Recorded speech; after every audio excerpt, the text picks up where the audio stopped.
కనీసం వాళ్ళకు కూడా ఏ రోజు థ్యాంక్ యూ చెప్పాల. థ్యాంక్ యూ చెప్పకపోగా వాళ్ళ మీద హెరాస్మెంట్.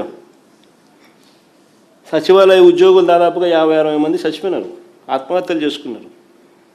కనీసం సానుభూతి లేదు వాళ్ళ మీద. సర్వేయర్లనైతే సస్పెన్షను, హెరాస్మెంటు. ఒక థ్యాంక్ యూ చెప్పాల్సిన చోట ఒక థ్యాంక్ యూ చెప్పి చిక్కటి చిరునవ్వుతో వాళ్ళతో పనులు చేయించుకోవాల్సిన చోట చిక్కటి చిరునవ్వు లేదు, థ్యాంక్ యూ లేదు, హెరాస్మెంటు, ఆత్మహత్యలు. ఇవి ఈరోజు ఎంప్లాయీస్ పరిస్థితి.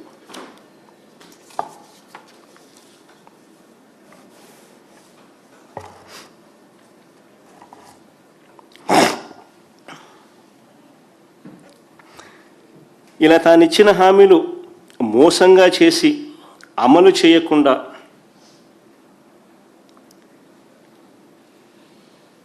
ఉన్న అన్ని పథకాలను రద్దు చేసి,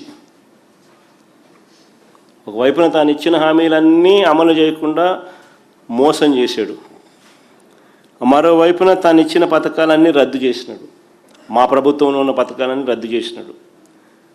మరోవైపున స్కూల్సు, హాస్పిటల్సు, వ్యవసాయము అన్నీ కూడా విధ్వంసానికి లోనైనాయి.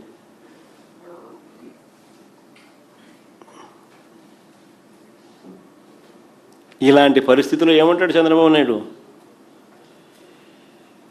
ప్రతి జంట కనీసం 3-4 పిల్లలను కనాలంటాడు.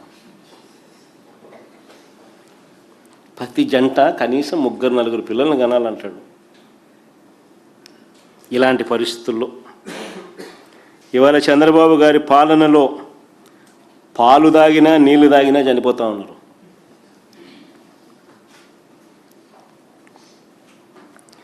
స్కూళ్ళల్లో, హాస్టళ్ళల్లో నాణ్యమైన భోజనం కూడా పెట్టలేకపోతూ ఉన్నాడు. గోరుముద్ద గాలికి ఎగిరిపోయింది. పరిశుభ్రమైన తాగునీరు, కలుషిత ఆహారం వల్ల పిల్లలు చనిపోతూ ఉన్న పరిస్థితులు చూస్తూ ఉన్నాం. నాడు నేడు గాలికి ఎగిరిపోయింది. ప్రభుత్వ హాస్పిటల్స్లో కూడా ఇవే పరిస్థితులు. నాడు నేడు ఆగిపోయాయి. 0 వేకెన్సీ పాలసీ గాలికి ఎగిరిపోయింది. 17 కొత్త మెడికల్ కాలేజీలు పూర్తి కావాల్సిన చోట, పూర్తి చేయాల్సిన చోట వాటిని స్కాములు చేస్తూ అమ్మాలని చెప్పి వాటిని ఆపేసిన పరిస్థితులు.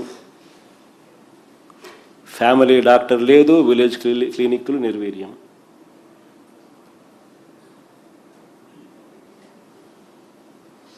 హాస్పిటల్లో WHO, GMP కేటగిరీస్కి సంబంధించిన మందులు గత దేవుడు ఎరుగు, మామూలు మందులు కూడా దిక్కులేని పరిస్థితుల్లో హాస్పిటల్స్ తయారైపోయినాయి.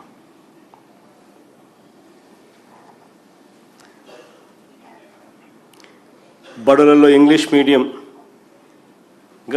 గవర్నమెంట్ బడులలో ఇంగ్లీష్ మీడియం గాలికి ఎగిరిపోయింది. నాడు నేడు పనులు ఆగిపోయాయి. ట్యాబులు 8వ తరగతి పిల్లలకు ట్యాబులు ఇచ్చి ఆపేసినారు. గోరుముద్ద కూడా అన్యాయం చేసినారు. చదువులు ఇంత దారుణంగా ఉన్నాయి కాబట్టి అసలు గవర్నమెంట్ స్కూళ్ళల్లో చేరే ఎన్రోల్మెంటు, GER రేషియో మా ప్రభుత్వ హయాంతో పోలిస్తే 2023-24తో పోలిస్తే గవర్నమెంట్ స్కూల్లో చేరిన సంఖ్య దాదాపుగా 43 లక్షల government and government plus government aided schools, ఈ 2 కేటగిరీస్లో దాదాపుగా 43 లక్షల దగ్గర ఉంటే ఆ టేబుల్ కూడా సరిపోయి ఉందమ్మా. 43 లక్షల మంది ఉంటే ఏకంగా చంద్రబాబు నాయుడు గారి హయాంలోకి వచ్చేసరికి అది ఏకంగా 33 లక్షలు తగ్గిపోయింది. 10 లక్షల మంది స్టూడెంట్స్ గవర్నమెంట్ బడులలో నుంచి దాదాపుగా విత్డ్రా అయినారు.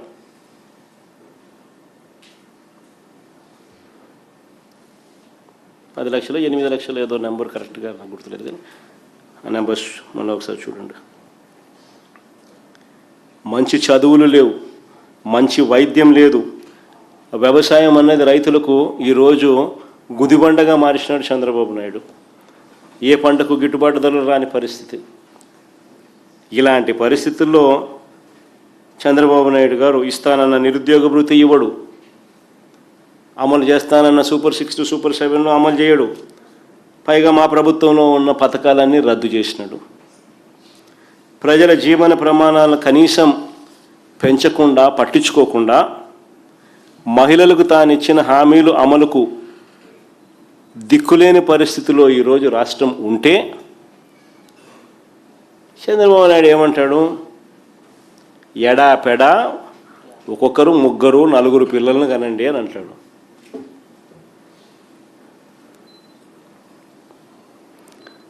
స్వామి, ఖండం కథ దేవుడు ఎరుగు స్వామి.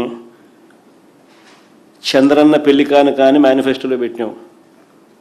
ప్రతి జంటకు పెళ్ళి అయితేనే ₹1,00,000 ఇస్తానన్నావు. ఇంతవరకు ఒక్కరికి ఇలా. అది ఎప్పుడు ఇస్తావు స్వామి అని అడిగినాం. ఇంతవరకు ఇలా దాని గురించి మాట్లాడు. కానీ 3వ బిడ్డ కంటే మాత్రం డబ్బులు ఇస్తాడంట. ఎన్నికల్లో మేనిఫెస్టోలో చెప్పిన చంద్రన్న పెళ్లి కానుకకు దిక్కులేదు. ఇప్పుడు 3వ బిడ్డ కంటే డబ్బులు ఇస్తాడని చెప్పి ఇప్పుడు చెప్తున్నాడు కొత్తగా.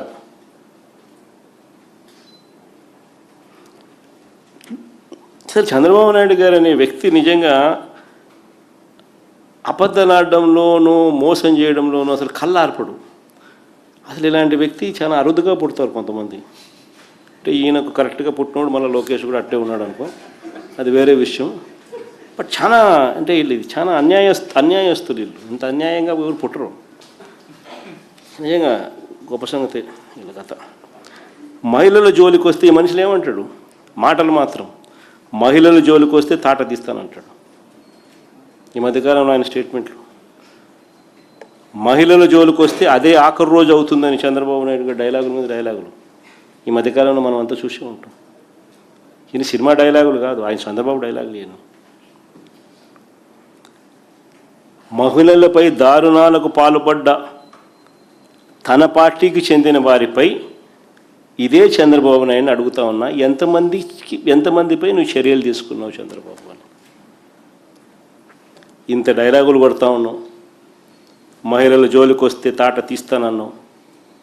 మహిళల జోలికి వస్తే అదే ఆఖరి రోజు అవుతుంది అని అన్నావు. డైలాగుల మీద డైలాగులు కొడతా ఉన్నావు. మరి చంద్రబాబు నాయుడు గారు నిన్నే అడుగుతా ఉన్నా, మహిళలపై దారుణాలకు పాల్పడ్డ మీ పార్టీకి చెందిన వారిపై ఎంతమంది మీద నువ్వు చర్యలు తీసుకున్నావు? రైల్వే కోడూరు జనసేన ఎమ్మెల్యే అరవ శ్రీధర్ తనపై అత్యాచారం చేశారని, ఆపై మోసం చేశారని బాధితురాలు నేరుగా ముఖ్యమంత్రికి, పోలీసులకు